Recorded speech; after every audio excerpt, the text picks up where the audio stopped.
I'm Mike Sullivan, and you know, we get a lot of questions and a lot of comments about these videos from golfers, and today we're going to respond to one of those comments. We're going to talk a little bit about how your backswing, if your backswing is a little bit off, how it can affect your downswing.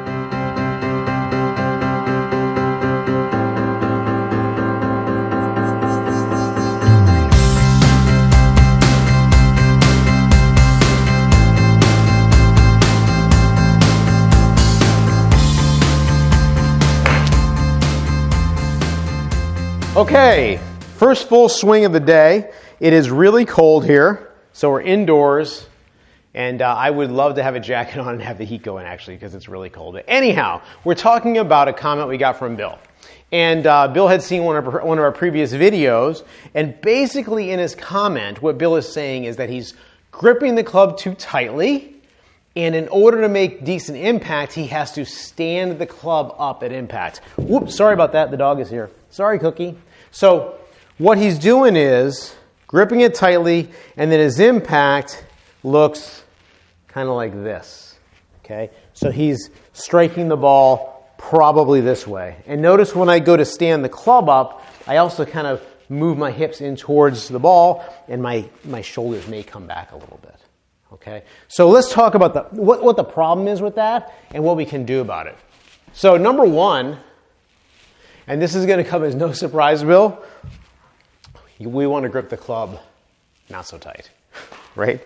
So let's not grip it so tight. And here's the thing about that tight grip that I think affects a lot of people. When we grip the club tightly, we tend to use our hands in the swing more. And what we really want to do is make this be something that's repeatable and easy to do. We want to incorporate centripetal force, right? So a relaxed grip is going to help us to get the club swinging in a repeatable way. That should make some sense, right?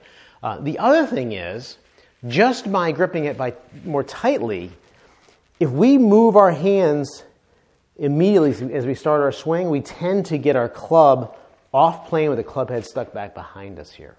And I'm sure you've heard that term of getting stuck a little bit with the club behind you.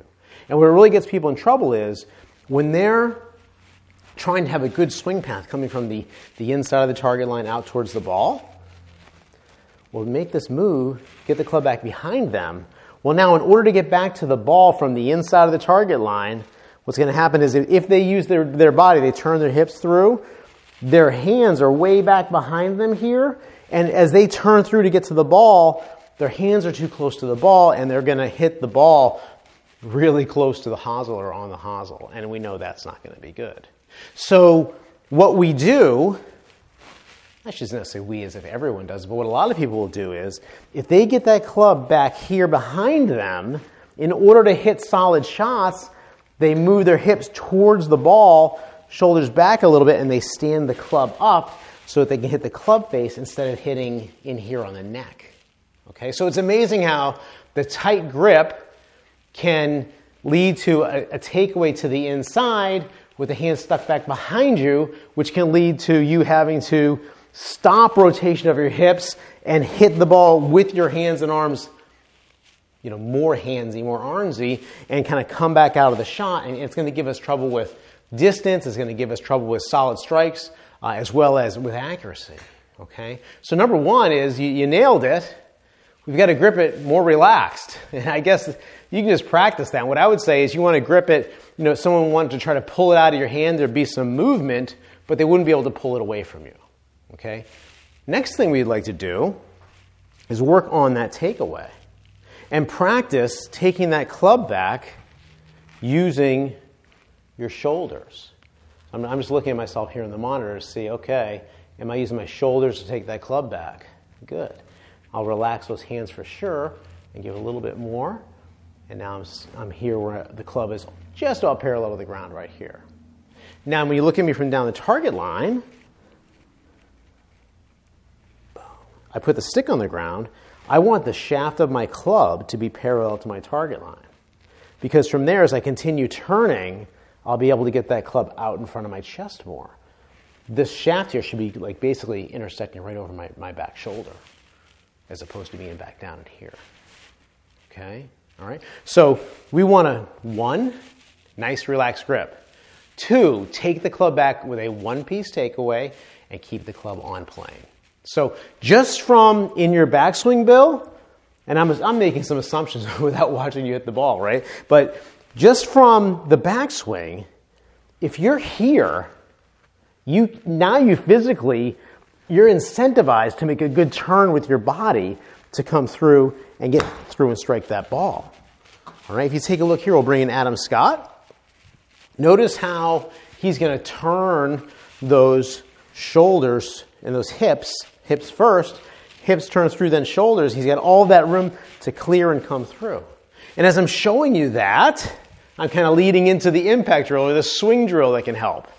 I call it the hockey drill. We've done it before. Go ahead and pretend you're like a hockey player. Okay? Have a split grip. I've got like probably more than 12 inches between my hands here. So I'm thinking of like a hockey player, and I'm going to make a move like I'm going to make a slap shot here. Okay, and when you do it that way, it's amazing how people can kind of get a sense of, okay, turning the hips. So it's like you're actually turning the hips through, and because once you turn your hips just a little bit, your shoulders have to follow. It helps you get the sense of what the club should be doing. So that's the type of thing that we want to learn in our swing. But you know what? It's not going to work too well if you're starting with the club back in here.